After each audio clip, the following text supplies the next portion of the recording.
एकजना जापानिज लेजेन्डले भन्छन् कि यदि तपाईँले बस मिस गर्नुभयो भनेपछि तपाईँले एकदमै ठुलो एक्सिडेन्टदेखि बाँच्नुभयो होइन त। यदि तपाईँले कुनै जबबाट रिजेक्सन फेस गर्नुभयो भनेपछि तपाईँलाई युनिभर्सले चाहिँ त्यो नराम्रो ठाउँदेखि बचाउन खोजेको हुन्छ। अनि तपाईँलाई झन् त लाइफमा कुनै पर्सनले रिजेक्ट गर्यो भनेपछि युनिभर्सले चाहिँ तपाईँको लाइफमा कुनै राम्रो व्यक्ति आउनको लागि एउटा स्पेस बनाइदिएको हुन्छ र क्या। सो हामीलाई युनिभर्सले बचाउने तरिका भिन्न भिन्न हुन्छ। यस्तो यस्तो हुन्छ कि हामीलाई लाग्छ कि सुरुमा सबै ब्याड लक जस्तो लाग्छ, तर युनिभर्सले हामीलाई बचाउने तरिका चाहिँ अलिकति भिन्न हुन्छ। त्यो जब जुन तपाईँले पाउनु भएन, त्यो व्यक्ति जसले तपाईँलाई छाडेर गयो, अनि त्यो प्लान जुन अन्तिम मोमेन्टमा आएर क्यान्सल भयो, तपाईँलाई लाग्छ कि यो सब किन भइरहेको छ, मलाई चाहिँ किन यस्तो ब्याड लक लागिरहेको छ भन्ने सोच्नुहुन्छ।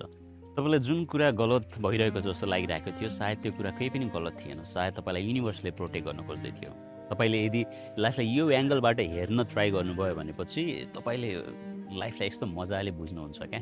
हरेक लस हुँदैन। कहिलेकाहीँ तपाईँलाई लाइफमा जुन कुराले दुःख दिइरहेको जस्तो लाग्छ, त्यही दुःखको कारणले गर्दाखेरि तपाईँलाई अझ ठुलो समस्याबाट त्यसले तपाईँलाई बचाइरहेको हुन्छ।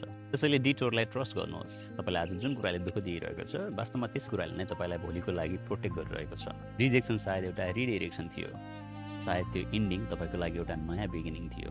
अहिले तपाईँलाई केही पनि लाग्दैन, तर भोलि फ्युचरमा गएर तपाईँले पछाडि फर्केर हेर्दाखेरि सबै कुराहरू चाहिँ किन भएको थियो भनेर तपाईँले आफै नै रियलाइज गर्नुहुन्छ। सो जे गलत भइरहेको छ त्यो गलत भएको होइन, अहिलेको फेजमा अहिलेको टाइममा मात्र गलत भएको जस्तो फिल हुन्छ, तर नियर फ्युचरमा यही कारणले गर्दाखेरि तपाईँलाई युनिभर्सले प्रोटेक्ट गरिरहेको छ, केही राम्रो कुरा वेट गरिरहेको छ तपाईँको फ्युचरको लागि है त।